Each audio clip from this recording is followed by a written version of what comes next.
অনিন্দিতা দাসের লেখা গল্প আমরা দুজনা। দাদা বৌদি দুজনেরই মাথা খুব গরম এই মুহূর্তে। একটু আগে নিজের কানে শুনেছে নিতাই। বৌদি দাদাকে বলছে, এইভাবে হবে না। নিতাইয়ের বউ ভাতে মাংস ভাত খাওয়ানোর পরিকল্পনাটা বাদ দাও। বউয়ের শাড়ি, আশীর্বাদ স্বরূপ কানে রিং, নিতাইয়ের পাজামা পাঞ্জাবি, মেয়ের বাড়িতে নিয়ে যাওয়ার জন্য মিষ্টি, যাতায়াতের খরচ, এত কিছু করবার সামর্থ্য কি সত্যিই আমাদের আছে? নিজেদের মেয়ের রুমকিটাও তো বড় হচ্ছে, তার বিয়ের জোগাড় যন্ত্রের জন্যও তো এখন থেকে লাগতে হবে। তাই আমি বলি কি, তোমার ভাই নিতাইকে ডেকে বলো যে 2-5 জন লোককে নেমন্তন্ন করে খাওয়ানোর ব্যাপার ছিল সেটা বাদ দিচ্ছি, এই খরচেই সামলাতে পারছি না, তাই আবার মাংস ভাত খাওয়ানোর নেমন্তন্ন। নিতাই বেশ বুঝতে পারল বৌদি কথাগুলো ইচ্ছে করেই জোরে জোরে বলছে, যাতে করে নিতাইয়ের কানে কথাগুলো যায়।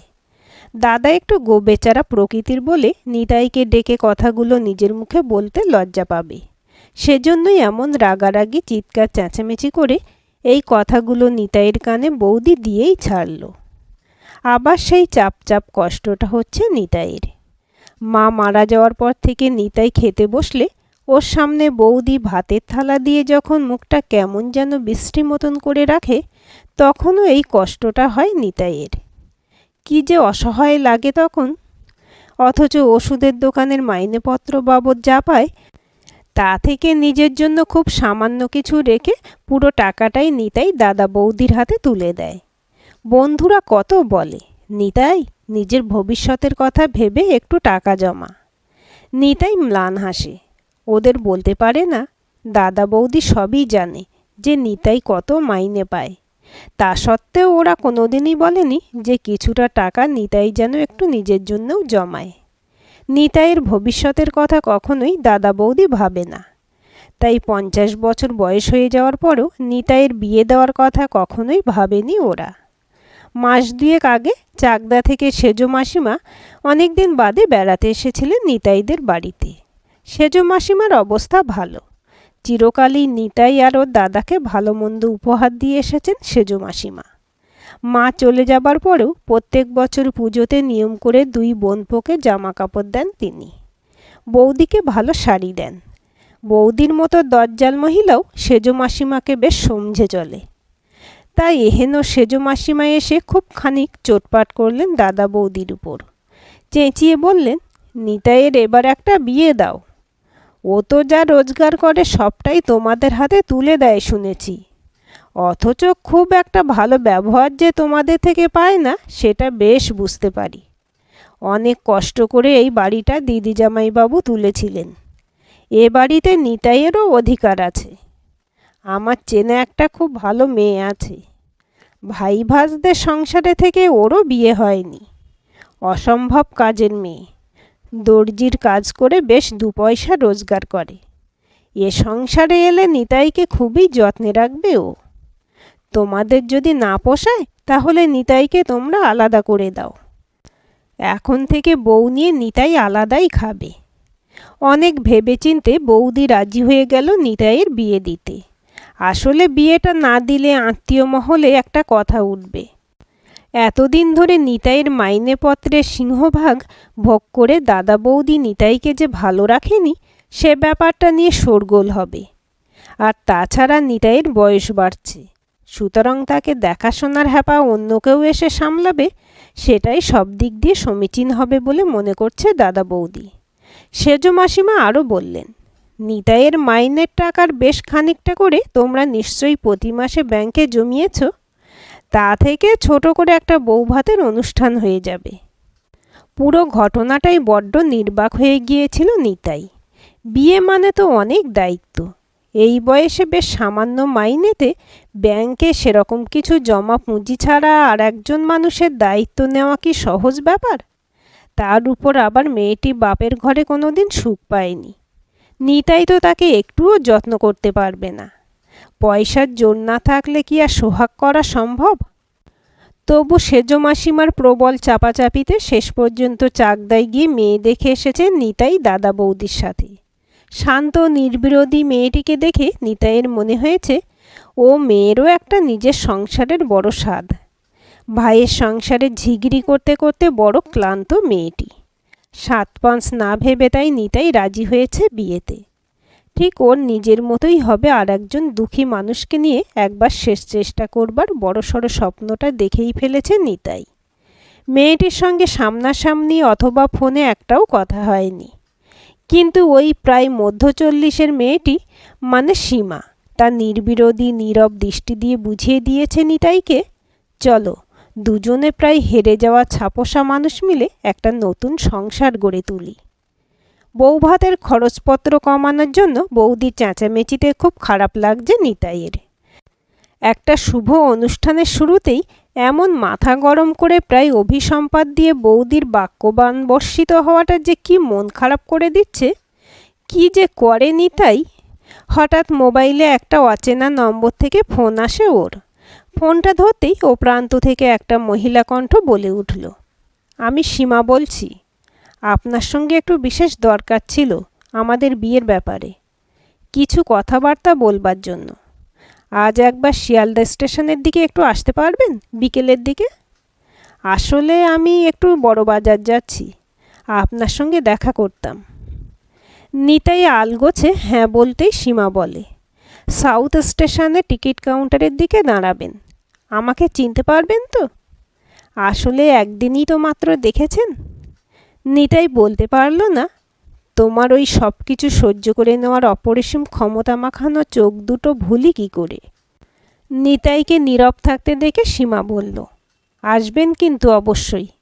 আমাদের বিয়ের ব্যাপারে বিশেষ একটা আলোচনা আছে। অফিস টাইমটা শুরু হয়ে গিয়েছে। শিয়ালদা স্টেশনে বেশ ভিড়, হই হই হট্টগোল, জনস্রোত। টিকিট কাউন্টারের সামনেও ভালোই জমায়েত। নিতাই একটু আগে ভাগেই চলে এসেছিল। উৎকণ্ঠিত মুখে এদিক ওদিক তাকাচ্ছিল নিতাই। সত্যি সত্যি সীমাকে চিনতে পারবে তো? আসলে নিতাইয়ের স্মার্টফোন নেই, সীমার আছে কিনা জানা নেই। বিয়ে ঠিক হবার পর থেকে একদিনও ওদের মধ্যে ফোনে কোনো বাক্যালাপ হয়নি। বোঝাই যাচ্ছে সীমা ওর বাড়ির লোকের কাছ থেকে নিতাইয়ের নম্বরটি জোগাড় করেছে নিশ্চয়ই। কে জানে সেজ মাসিমার কাছ থেকে নম্বরটা জোগাড় করেনি তো সীমা? সেজ মাসিমার ভাসুর্জি সীমার পাড়াতুতো বৌদি। সীমার কাছে নিয়মিত তার আনাগোনা সেলাইয়ের কাজ করানো সুবাদে। সেই সূত্রেই সেজ মাসিমা নিতাইয়ের সাথে সীমার সম্বন্ধটা এনেছেন। একটা হালকা তুঁতে রঙের ছাপা শাড়ি পরেছে সীমা, সাথে একটা ঘিয়ে রঙের কার্ডিগান। চোখে মুখে পরিশ্রমের ছাপ খুব। সীমার হাতে আর কাঁধে দুটো বড় বড় ভারী ব্যাগ। ওকে দেখে নিতাই তাড়াতাড়ি এগিয়ে গিয়ে ব্যাগ দুটো ধরতে গেলে সীমা সামান্য অপ্রস্তুতভাবে একটু হেসে বলল, ওই বেঞ্চগুলোতে গিয়ে একটু বসি। আসলে অনেকগুলো অর্ডার নেওয়া ছিল আমার। বিয়ের সিজন শুরু হয়েছে তো। বউয়ের মাথার ওড়না, ডিজাইনার ব্লাউজ, ঘাগরা সব কিছুই তো বানাই। আমার কাস্টমাররা অবশ্য আমার মতোই ছাপোষা, তবে তারা আমায় খুব ভরসা করে। বড় বাজার থেকে কাপড়, সেলাইয়ের যাবতীয় সরঞ্জাম, লেস, বোতাম সব কিছু কিনে নিয়ে যাই। নিজে হাতে কেটে কুটে সেলাই করি। বাজারে চলতি জিনিসের থেকে অনেকটাই সস্তায় আমার কাছ থেকে জিনিসগুলো পায় আমার কাস্টমাররা। আমারও দিব্যি 2 পয়সা লাভ থাকে। আমার বিয়ে ঠিক হয়ে যাওয়ার পর ওরা বেশ চিন্তায় পড়েছিল। আমি বললাম চিন্তা নেই, দায়িত্ব যখন নিয়েছি তখন পুরোটাই পালন করব। বিয়ের আগে সবার সব অর্ডার মিটিয়ে দেব। একটানা কথাগুলো বলে সামান্য হাঁপ ধরে গেছে সীমার। নিতাই বলল, আপনি একটু বসুন, আমি একটু চা আর খাবার নিয়ে আসি আপনার জন্য। আপনাকে দেখে মনে হচ্ছে সেই সকালবেলা কোনো ক্রমে কিছু খেয়ে বেরিয়ে পড়েছেন বাড়ি থেকে। সারাদিনের ধকলে মুখখানা শুকিয়ে গেছে আপনার। একটু টিফিন করলে ভালো লাগবে দেখুন। সীমা অসম্ভব লজ্জা পেয়ে কোনো ক্রমে বলে উঠল, এ বাবা, আপনি একদম ব্যস্ত হবেন না, আমি ঠিক আছি। আমার এরকম অভ্যেস আছে। প্রায় তো আমাকে আসতে হয় কলকাতায় মাল তোলবার জন্য বড় বাজার থেকে। আমি না আসলে যখন তখন যেখানে সেখানে কিছু খেতে পারি না। বাড়ি গিয়ে পরিষ্কার হয়ে তারপর খাবো। নিতাই বলল, সে ঠিক আছে। আমি তো আর আপনাকে বড়সড় কিছু খাওয়াচ্ছি না। সামান্য চা আর পাউরুটি টোস্ট খেলে কিছু অসুবিধা হবে না। আমি বলছি আপনাকে, একটু মানুন আমার কথাটা। সীমাকে বসিয়ে রেখে নিতাই তাড়াতাড়ি ছুটল চায়ের দোকানে। ভাগ্যিস ওষুধের দোকানের মালিকের কাছ থেকে 100 টাকা অ্যাডভান্স নিয়ে এসেছিল আজ। জীবনে প্রথম কোনো অপরিচিতা মেয়ের সঙ্গে দেখা করতে এসেছে নিতাই। তাকে একটু কিছু না খাওয়ালে কি চলে?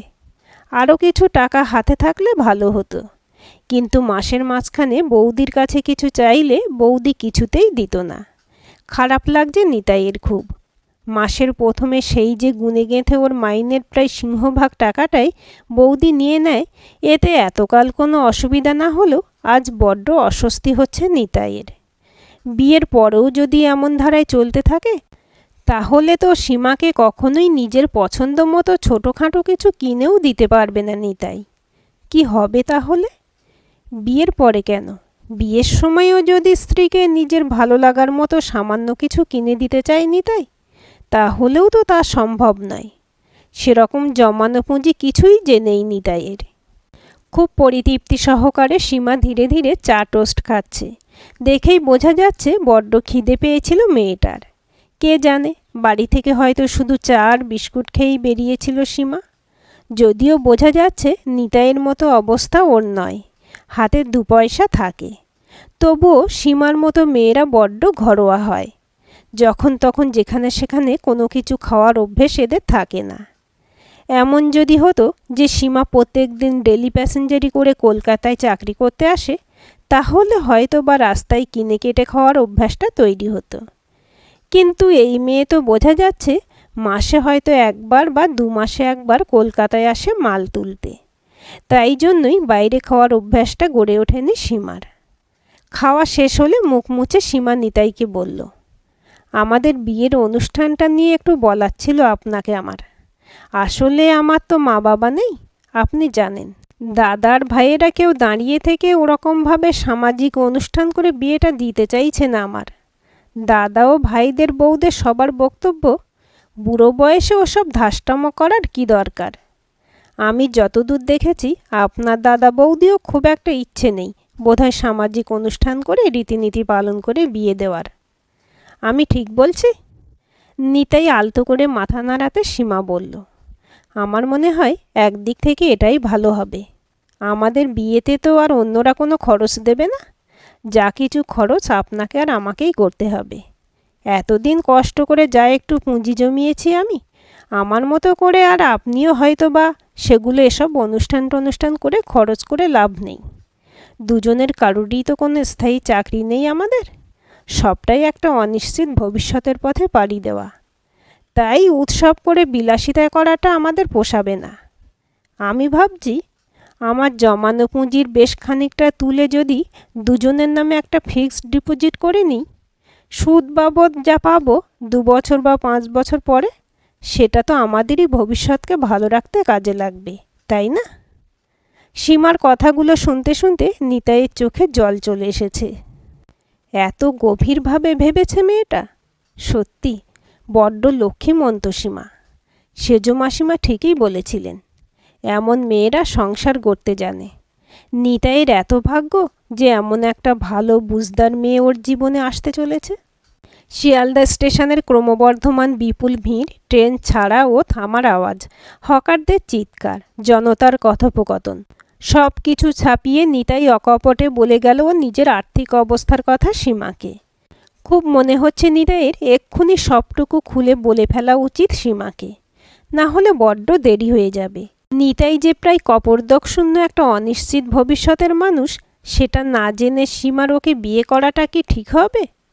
গড়বড় করে নিজের আর্থিক অবস্থার কথাগুলো সীমাকে বলে নিতাই কোনো ক্রমে নিজেকে সামলিয়ে বলল, তোমাকে তুমি বলছি, কারণ আপনি বলতে ইচ্ছে করছে না। বড্ড চেনা আপন মানুষ বলে মনে হচ্ছে তোমাকে। তুমি যদি আমার সঙ্গে বিয়েটা ভেঙে দাও, আমি একদম মন খারাপ করব না, কথা দিচ্ছি। সত্যিই তো, এই রকম আর্থিক অবস্থায় বিয়ে করাটা একেবারেই ঠিক হবে না আমার। শেষের দিকে নিতাইয়ের কথাগুলো সামান্য বিকৃত হয়ে গেল কান্না চাপার প্রবল প্রয়াসে। সীমার চোখের দিকে তাকাবে না বলে মাথাটা নিচু করে ফেলেছে নিতাই। হঠাৎ টের পেল ওর হাত দুটো খুব শক্ত করে কেউ জড়িয়ে ধরেছে। চোখ তুলে তাকিয়ে নিতাই দেখল সীমা খুব শান্ত অথচ দৃঢ়ভাবে বলছে, বিয়ের পরে তো আমি তোমার সঙ্গে কলকাতার বাড়িতেই থাকছি। হাতের কাজ যা জানি সেটা ওখানেও শুরু করতে পারবো। তখন বড় বাজারে গিয়ে মাল তোলাটা অনেক সহজ হবে আমার জন্য। তুমিও একটু একটু সাহায্য করতে পারবে আমাকে। দরকার হলে বাড়ি বাড়ি গিয়ে কড়া নেড়ে বলে আসবো আমি দর্জির কাজ জানি, অল্প মূল্যে করে দিই মনের মতো কারুকার্য। আমি ঠিক একটা পরিচিতি তৈরি করে ব্যবসাটা ভালোই চালাতে পারবো। দেখো, আমরা দুজন মিলে আমাদের সংসারটাকে সুন্দরভাবে গুছিয়ে নিতে পারবো না? পারবো তো? সময় কি থেমে গেছে? নিতাইয়ের কানে আর চারপাশের কোলাহলের কিছুই আসছে না। উচ্চারণ না করেও যেন নিতাই আর সীমা পরস্পরের দিকে তাকিয়ে বলছে, যদিদং হৃদয়ং তব। সীমা খুব ব্যস্ত থাকছে আজকাল। নিতাই ফোন করলে মিনিট দুয়েকের বেশি কথা বলতে পারছে না। বারবার বলছে, হাতে অনেকগুলো কাজ গো, ঠিক সময় শেষ না করলে পেমেন্ট পাবো না। আজকাল সীমার সঙ্গে কথা বলাটা একটা নিত্যিকার অভ্যাস হয়ে দাঁড়িয়েছে নিতাইয়ের। ঘুম ভাঙলেই মনে হয় একবার সীমার গলার আওয়াজটা শুনব। অবাক হয়ে ভাবে নিতাই, এই 50 বছরের জীবনের শেষ বেলায় এসে এত প্রেম জমা হয়েছিল আমার মনে। ছিল তো নিশ্চয়ই। সেই জন্যই তো সেদিন শিয়ালদা স্টেশনে সীমার সঙ্গে কথা বলবার পর নিতাইয়ের মনে হয়েছিল ওদের মানসপটের বিবাহ অনুষ্ঠান যেন অত্যন্ত সুচারুভাবে সুসম্পন্ন হয়ে গেল। আজকাল মনে মনে নানা রকম কিছু ভাবতে খুব ভালো লাগে নিতাইয়ের। ওষুধের দোকানে রোজকার গতানুগতিক কাজের ছন্দের মধ্যে এই ভাবনাগুলো একটু একটু করে কেমন যেন আচ্ছন্ন করে রাখে নিতাইকে। জুবুথুবু হয়ে নিজেকে নিয়ে সবসময় একটা বিড়ম্বনায় পড়ে সংকুচিত হয়ে থাকা মানসিকতার নিতাই সুযোগ পেলেই লাজুক হাসি হাসে আজকাল। ওষুধের দোকানের মালিক ঠাট্টার ছলে জিজ্ঞাসা করেন, বিয়ের দিনটা যেন কবে হে তোমার নিতাই? নিতাই মাথা চুলকে আমতা আমতা করে বলে, সামনের সপ্তাহে। দোকানের আরও এক সহকারী কর্মচারী অল্প বয়স্ক ছোকরা পার্থ বলে, নিতাইদা, বৌদি বুঝি রোজ রাতে তোমার সঙ্গে খুব গল্প করে? আমার বউ পিঙ্কি সারা রাত গল্প করত বিয়ের আগে, এখন সারাদিন ঝগড়া করে, এই চাই ওই চাই বলে। নিজের রসিকতায় নিজেই হেসে ওঠে পার্থ। নিতাই ওর কথাগুলো শুনতে শুনতে মনে মনে ভাবে, সত্যিই তো, বিয়ের পর সীমাকে ও কতটুকুই বা দিয়ে উঠতে পারবে। এই তো সামান্য রোজগার। নিজের শখ শৌখিনতা আমোদ আহ্লাদ কোনো কিছুই কি সীমা পূরণ করতে পারবে নিতাইকে দিয়ে? বৌদি আজকাল বড্ড গম্ভীর হয়ে থাকে। প্রয়োজনের বেশি একটুও বেশি কথা কোনোদিনই অবশ্য বৌদি বলতো না নিতাইয়ের সাথে। আজকাল সেই অত্যন্ত অল্প কথাটুকু বলাও যেন আরও কমে গেছে বৌদির। ভাইজি রুমকি অবশ্য খুব উৎসাহী ওর কাকার বিয়ে নিয়ে। নিতাইয়ের কাছে সীমার ফোন নম্বর চেয়েছিল রুমকি। এখন প্রায় সীমার সঙ্গে কথাবার্তা বলে ও। সীমা কিন্তু রুমকিকে কখনো বলে না, আমার সময়ের অভাব, ব্যস্ত আছি, এখন কথা বলতে পারবো না। এমনটা বললে রুমকি নিশ্চয়ই হবু কাকিমার সঙ্গে এত গল্প করতো না সারাদিন।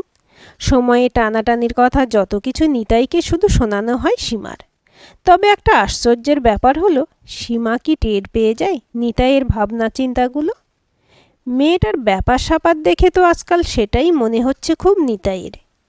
আজ রাতে ওষুধের দোকানের সব কাজকর্ম সেরে বাড়ি ফিরবার সময় খুব ইচ্ছে করছিল নিতাইয়ের সীমার গলাটা একটু শোনার। হঠাৎই সীমার ফোনটা এলো ওর মোবাইলে। নিতাই কিছু বলার আগেই সীমা বলল, শোনো, আজকাল খুব ব্যস্ত থাকছি বলে তোমার সঙ্গে একদম বেশি কথা বলতে পারছি না। তোমার মনে হয় খুব অভিমান হচ্ছে আমার উপর, না? তুমি ভাবছো তোমার ভাইজি রুমকির সঙ্গে আমি যখন তখন গল্প করছি, অথচ তোমার সঙ্গে কথা বলবার সময় প্রচণ্ড তাড়াহুড়ো করে ব্যস্ত আছি বলে ফোন রেখে দিচ্ছি। কি গো, তুমি এরকম ভাবছো বুঝি? সীমা নিতাইকে নাম ধরে না ডেকে এরকম কি গো হ্যাঁ গো বলে। কি যে রোমাঞ্চ হয় নিতাইয়ের সমস্ত শরীরের ভেতর এই ডাকগুলো শুনলে। খুব কাছের, খুব নিজের বলে মনে হয় সীমাকে। কেমন যেন একটা অদ্ভুত আবেশে আবিষ্ট হয়ে যায় এই সময়গুলোতে নিতাই। এই মুহূর্তে ফোনে কথা বলতে বলতেও সীমার ডাকগুলো শুনে আবার কেমন যেন ভালোবাসার রেশের মধ্যে হারিয়ে গেল নিতাই। সীমা বলল, এই যে হবু বরমশাই, আপনি বুঝি জেগে জেগে স্বপ্ন দেখছেন? আমার গলার আওয়াজেই এমন কুপোকাত হয়ে যাচ্ছেন? আমার সঙ্গে থাকতে গেলে কি হবে আপনার? এরকম যখন তখন অন্য জগতে হারিয়ে যাবেন বুঝি আপনি? কথাগুলো বলে খিলখিল করে হাসছে সীমা। নিজেকে আজকাল সীমারও যে বড্ড অচেনা লাগে। শিয়ালদা স্টেশনের বেঞ্চে বসে সেদিন নিতাইয়ের সঙ্গে ওই কথোপকথনটুকু সীমার পুরো জীবনটাই যেন পাল্টে দিয়েছে। পুরুত ডেকে মন্ত্র পড়ে সই করে নয়, মনের মিলনে বিয়ে হয়ে গেছে ওর। সীমা মনে প্রাণে এটাই বিশ্বাস করে। একদম স্বল্প পরিচিত এই মানুষটাকে সম্পূর্ণ নিজের মনে হয় সীমার। সেলাইয়ের ফোঁট তুলে ব্লাউজের কাপড় কাটতে কাটতে বারবার সীমা নিজেই নিজেকে শুনিয়ে যেন বলে, কত বছরের কঠিন অপেক্ষার পরে শেষ পর্যন্ত সঠিক মনের মানুষটিকে পেয়েছি, ধরিলে আজ তোমায় ছাড়ব না। ও প্রান্ত থেকে নিতাই এবার গলা খাঁকারি দিয়ে কণ্ঠস্বরে সামান্য রসিকতার সুর ছড়িয়ে বলে, আমার সঙ্গে কথা বলতে বলতে তুমিও বুঝি আজকাল ভাবের রাজ্যে হারিয়ে যাও সীমা। নিতাইয়ের কথার কোনো জবাব না দিয়ে গলায় ছদ্ম রাগের আভাস এনে সীমা বলল, এত রাত্রে কি ফাজলামো করছো? এতক্ষণ তো ভারী রাগ হয়েছিল বাবুর আমার উপর। তিনি ভাবছিলেন আমার সঙ্গে মহারানীর কথা বলবার দুদণ্ড সময় হয় না, সব সময় শুধু কাজ নিয়েই ব্যস্ত আছি বলে ফোন রেখে দেওয়া হয়, অথচ দিনের মধ্যে কতবার আমার ভাইজির সঙ্গে গল্প করা হয়। এসবের মানেটা কি? নিতাই জোর চমকালো। মেয়েটা তো হুবহু ওর মনের কথা পড়ে ফেলছে, কিন্তু নিতাই তো ওর মনের খবরে ন্যূনতম কোনো কিছুই সীমাকে বুঝতে দেয়নি। তাহলে সীমা বুঝে যাচ্ছে কি করে সব কিছু? নিতাইয়ের প্রশ্নের উত্তরটা এবার ফোনের অপর প্রান্ত থেকে অট্টহাসি হেসে দিয়ে ফেলল সীমা। বলল, সেদিন অত ভিড়ভাট্টার মধ্যে শিয়ালদা স্টেশনে বসে দুজনের সঙ্গে মনের বিয়েটা সেরে ফেলেছি আমরা। 7 পাকে ঘুরে ঘুরে 7 জন্মের শপথও নিয়ে ফেলেছি। আর তাই জন্যই তোমাকে নিজের জীবনের সবচেয়ে কাছের মানুষ মনে করি বলেই ব্যস্ত থাকলে তোমার সঙ্গে কথা বলছি না। কিন্তু তোমার ভাইজি রুমকির সঙ্গে তো আমার খুব একটা চেনা জানা নেই। মেয়েটা আমার সঙ্গে কথা বলছে আনন্দ করে কত, চাইছে কথাবার্তা বলে একটা খুব মিষ্টি মধুর সম্পর্ক তৈরি করতে ওর হবু কাকিমা মানে আমার সঙ্গে। ওকে কি আর বলা যায় বলো যে আমি খুব ব্যস্ত আছি, তুমি এখন ফোন করো না? মনের ভেতরটা যেন কি এক অদ্ভুত আনন্দে তোলপাড় হয়ে যাচ্ছে নিতাইয়ের। কি ভালো যে লাগছে, মনে মনে ভাবছে নিতাই। নহবতের কেরামতি সুর, ঠাকুর মশাইয়ের নিখুঁত মন্ত্রোচ্চারণ, অধিবাস, গায়ে হলুদ, মালা বদল, শুভদৃষ্টি সবটুকুই খুব নিবিড়ভাবে হয়ে গেছে সীমার আর ওর। বিবাহ মানে তো বিশেষভাবে ভার বহন করা। কোন ছোটবেলায় ব্যাকরণ বইতে পড়েছিল নিতাই। আজ বিবাহ শব্দের প্রকৃত অর্থটা প্রাঞ্জলভাবে অনুভূত হলো নিতাইয়ের। বিবাহ মানে একে অন্যের মনের ভার বহন করাও তো বটে। অনেক গল্প করে মানভঞ্জন করেছ, এবার নিজের কাজে মন দাও সীমারানী। হাতের কাজগুলো গুছিয়ে নাও। রাতে সময় পেলে ফোন করো, আমি জেগে থাকব। এখন রাখলাম। কথাগুলো বলে সীমাকে কিছু প্রত্যুত্তরে বলবার সুযোগ না দিয়ে ফোনটা কেটে নিতাই বাড়ির পথে পা চালিয়ে ভাবতে লাগলো, আর 1 সপ্তাহ পরে সীমার আমার বিয়ে। আর কয়েকটা দিন পরেই সীমাকে সবসময় চোখের সামনে দেখতে পাবো। আজকের দিনটা বিয়ের দিন বলে ফুলের দোকানে বড্ড ভিড়। বিয়ে বাড়িতে লাগবে বলে প্রচুর পরিমাণে ফুল কিনছেন লোকজন। নিতাই অনেকক্ষণ ধরে একটা গোড়ের মালা কেনার জন্য দাঁড়িয়ে আছে। দোকানদারটি চেনা। নিতাইকে দেখে বারবার অপ্রস্তুত হাসি হাসছে সে, কেননা তার হাত কিছুতেই খালি হচ্ছে না। অবশেষে অনেকক্ষণের অপেক্ষার পরে নিতাই হাতে পেল কাঙ্ক্ষিত মালাখানা। রেজিস্ট্রি ম্যারেজ হয়েছে ওরা সীমার। ওরা যেমনটা ভেবেছিল তেমনটাই হয়েছে ঠিক। বর বউ অর্থাৎ নিতাই আর সীমা দুজনের বাড়ির লোকেরাই খুব স্বস্তি পেয়েছে এই ধরনের বিয়ের সিদ্ধান্ত হওয়াতে। কেননা শৈশাবুদের বিয়েতে খাটাখাটনি, ঝামেলা, পয়সা খরচ সবই খুব কম। 2 বাড়ির লোককে ওদের সিদ্ধান্তের কথাটা জানানোর যাবতীয় দায়িত্ব সীমা নিজের জেচে নিয়েছিল। ফোনে সীমার কাছ থেকে কথাটা শুনে নিতাইয়ের বৌদি মুখ বেঁকিয়ে বলেছে, ঠাকুরপো এখন থেকে তোমার হয়ে সব কথা বুঝি তোমার বউ বলবে? বুড়ো বয়সে বিয়ে করলে সোহাগ বেশি হয়। আমাদের এসব কোনো জন্মেই ছিল না। সীমার ভাই, দাদা ও তাদের বউদের বক্তব্য প্রায় একই। এমনকি নিতাই সীমা সম্বন্ধ করেছেন যে সেজ মাসিমা, তিনিও একটু ক্ষুণ্ণ স্বরেই নিতাইকে ফোন করে বলেছেন, এমনিতেও তো তোদের বিয়েতে খুব একটা ঘটাপটা কিছু হতো না, পুরুত ডেকে একটু আচার অনুষ্ঠান করতেই পারতিস, শৈশাবু তো হতোই তারপর। কিন্তু তোর বউয়ের তো ব্যাপক বুদ্ধি, পুজো আচ্চা, গুরুজনদের আশীর্বাদ কিছুই তার চাই না। আমি আর কি বলবো বল নিতাই, তোরা ভালো থাকিস, সুখে থাকিস। আমার তো আর বিনে নেমন্তন্নে তোদের বাড়িতে উজিয়ে গিয়ে বউকে আশীর্বাদ করবার দরকার নেই। সময় সুযোগ পেলে একবার আমাদের বাড়িতে দেখা করে যাস বউ নিয়ে। আশীর্বাদ পর্বটা না হয় এখানেই মিটিয়ে নেব। সেজ মাসিমার কথাগুলো সীমাকে বলাই সীমা বলল, মাসিমা গুরুজন, বয়স্ক মানুষ, তোমাকে মায়ের মতো স্নেহ করেন। আমাদের বিয়েটা কিন্তু ওর ব্যবস্থাপনাতেই হচ্ছে। ধর্মীয় আচারবিধি মেনে আমাদের বিয়েটা হচ্ছে না বলে মাসিমার মনের মধ্যে একটা খুঁতখুঁতানি কাজ করছে। সেজন্যই তোমাকে অভিমানের সুরে কথাগুলো বলেছেন মাসিমা। এ কথাটা মনে রেখো না।